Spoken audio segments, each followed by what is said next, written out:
c'est Macadébran. Nous sommes dans la basilique de Pontmain, où a eu lieu, le 17 janvier 1871, l'apparition de la Vierge à des jeunes enfants à 30 mètres de hauteur. En 1873, une église, donc cette basilique, leur est consacrée,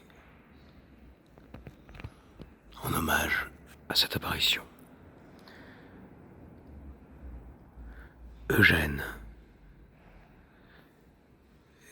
décrit l'apparition de la Vierge ayant une robe bleue comme un sarrau d'enfant, une robe d'une pièce de cou jusqu'aux pieds. Elle avait donc des chaussons bleus, comme la robe, et au milieu un ruban d'or formait un nœud en forme de rosette. La robe bleue était constellée d'étoiles d'or.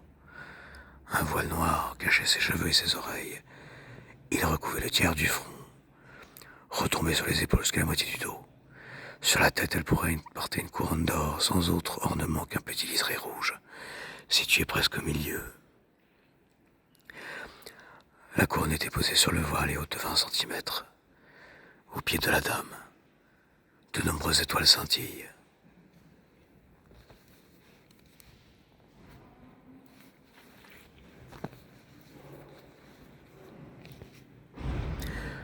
L'enfant appelle une voisine, Jeannette, Tété, venue rejoindre son père pour lui demander si elle voit quelque chose. Mais cette dernière lui avoue ne rien voir de spécial. Il appelle son père, lui pose la même question, et son père lui donne la même réponse. Mais son frère Joseph, lui, déclare voir une grande et belle dame, le père des enfants. Ne pouvant croire que ses enfants voyaient quelque chose que lui-même ne voyait pas, fait appeler sa femme et ses domestiques pour regarder la direction de l'enfant, mais il ne voit rien non plus. Il en conclut que les enfants mentent et ne voient rien. La famille mange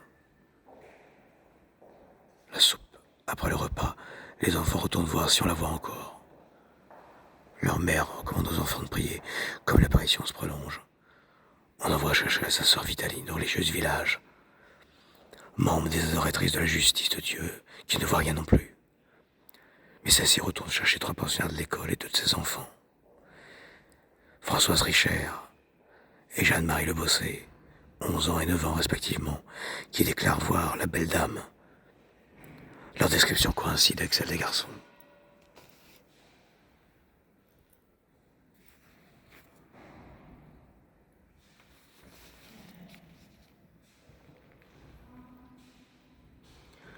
On appelle alors le curé et d'autres enfants. Toutes celles venues attirent l'attention des villageois qui, malgré la nuit glaciale, viennent voir ce qui se passe. C'est bien qu'une cinquantaine de personnes se retrouvent assemblées dans la rue. En plus des 15 enfants cités, 3 autres, Eugène Friteau, 6 ans, Auguste Davis, 4 ans, et Auguste Boitin, 25 mois, déclareront avoir eux aussi vu la belle dame. À l'arrivée du curé, l'abbé Guérin, les enfants déclarent que l'apparition change et qu'un grand cercle se forme autour de la belle dame. Le cercle est bleu et distant de 50 centimètres environ. Les enfants voient ainsi 4 bougies apparaître dans le ciel. 2 au niveau des genoux, 2 à la hauteur des épaules. Une petite croix rouge apparaît, grande comme un doigt, sur la poitrine de la Vierge. Le curé demande avec insistance de prier, et une des religieuses organise la récitation du chapelet.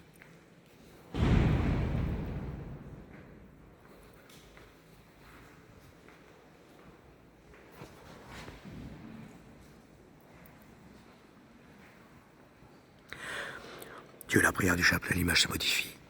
Le cercle bleu s'agrandit ainsi que la dame. L'homme des étoiles au pied de la dame se multiplie. Sur la robe aussi, les étoiles bougent et se multiplient. Au point qu'un fond ajoute: la robe est bientôt toute dorée. La religieuse entonne ensuite le Magnificat. Et les enfants disent alors qu'une grande banderole se déroule entre le val et le toit de la maison, où s'inscrit lettre après lettre le message de la dame: mais priez mes enfants.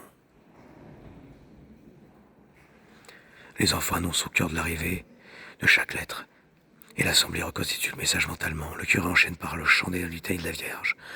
Les enfants disent alors voir un complément au message s'afficher, toujours lettre par lettre: Dieu vous exaucera en peu de temps.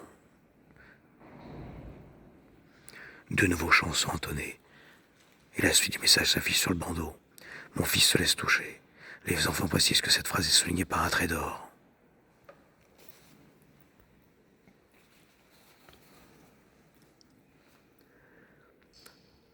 À partir des moments, mon fils, l'Assemblée estime que c'est bien la Vierge Marie qui est vue par les enfants.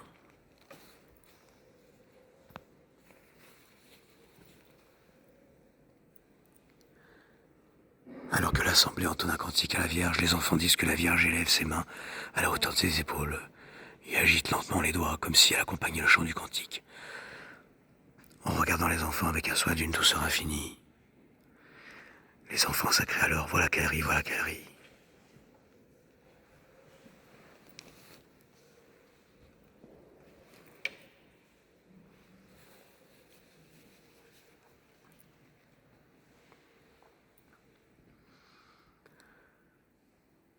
Après 10 minutes, l'Assemblée, toujours en prière, entonne un chant de pénitence. Le pars domine et parle Seigneur. Les enfants déclarent alors que l'inscription disparaît et que le village de la Vierge s'assombrit, une grande croix rouge avec un Christ de la même couleur apparaît devant la dame. Sur une branche horizontale de la croix, les mots de Jésus-Christ sont inscrits. Elle prend alors le crucifix dans ses mains, l'incline légèrement vers la foule et porte son regard non plus sur la foule mais sur la croix qu'elle tient dans les mains. Une des étoiles située sous la Vierge se met alors en mouvement, venant rejoindre la première bougie, située à son genou gauche, et l'allume, les bougies étant éteintes jusque-là. Elle remonte la bougie située au niveau de l'épaule, l'allume à son tour et successivement allume les 4 bougies qui entourent la Vierge.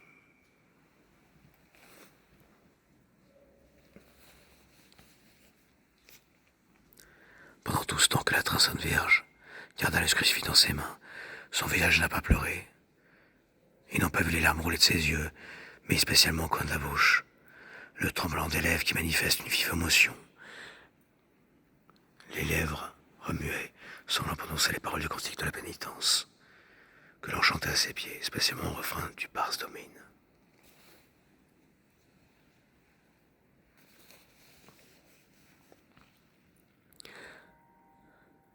À la suite de cela, alors que le curé fait chanter le cantique Ave Maria Stella, les enfants indiquent que le crucifix disparaît et la Vierge reprend son attitude initiale, les bras tendus vers eux, qu'une petite croix blanche surmonte chacune des épaules, et que le visage de la Vierge s'illumine à nouveau d'un sourire. Le curé demande ensuite de faire la prière du soir. Durant cette prière, l'apparition se recouvre peu à peu d'un grand voile blanc, qui partant des pieds recouvre peu à peu la Vierge.